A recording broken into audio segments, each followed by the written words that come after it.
J'aime les nuits de Montréal. Pour moi, ça vaut la place Pigalle. Je ris, je chante, la vie m'enchante. Il y a partout des refrains d'amour. Je chante encore, je chante toujours. Et quand je vois naître le jour, aux petites heures vers ma demeure, je vais heureux à Montréal. C'est merveilleux.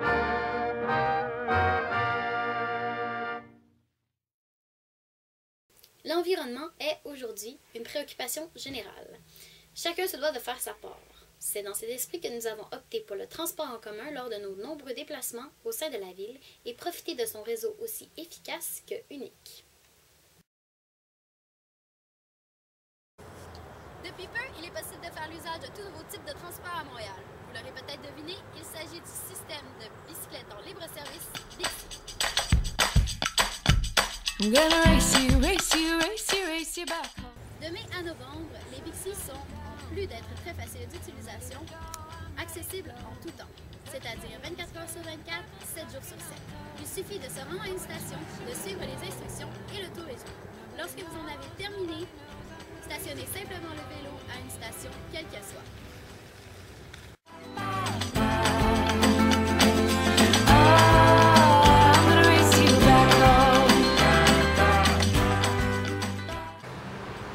Pour les utilisateurs quotidiens les plus avantageux de s'abonner, le coût varie selon la durée de l'abonnement mais reste très abordable.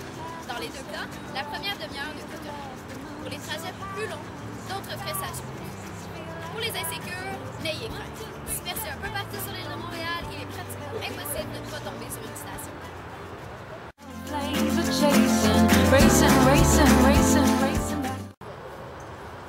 Que ce soit pour le quotidien ou pour un trajet à l'improviste, les Bixi feront des heureux, et ce, même pour les visiteurs occasionnels. Depuis son inauguration le 14 octobre 1966, les Montréalais et leurs visiteurs ont la possibilité de faire l'usage d'un merveilleux moyen de transport, le métro.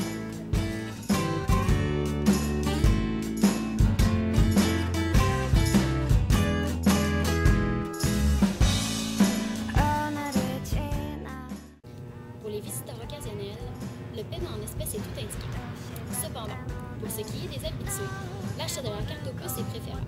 Grâce à elle, vous aurez droit au forfait 1 et 3 jours qui vous offre un nombre illimité de passages durant la période donnée.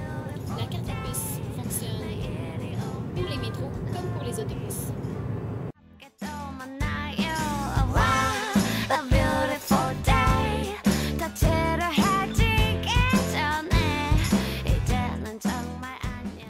En plus d'être très pratique, le métro de Montréal est quelque peu particulier.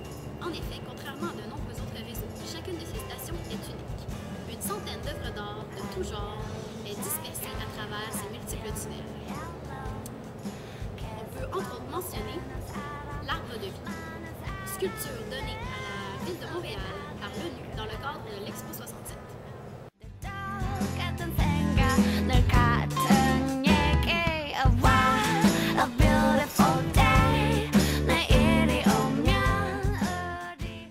Pour de plus amples informations sur les tarifs et le transport, pouvez vous rendre sur le site internet de la Société des transports de Montréal, soit le www.stm.info. Afin de se dissimuler du front mordant de notre hiver québécois, nombreux sont ceux qui se tâchent chez eux en attendant le printemps. C'est ici qu'on concerne la ville impériale.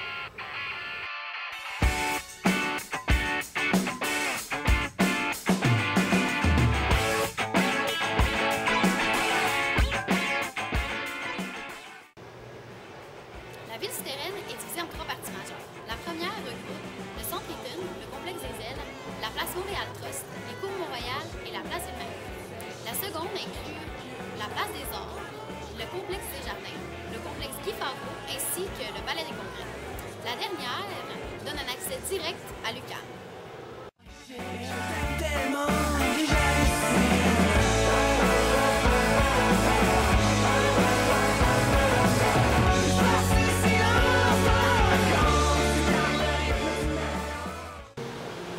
Le Montréal souterrain, ville intérieure, c'est plus de 40 km de réseau piétonnier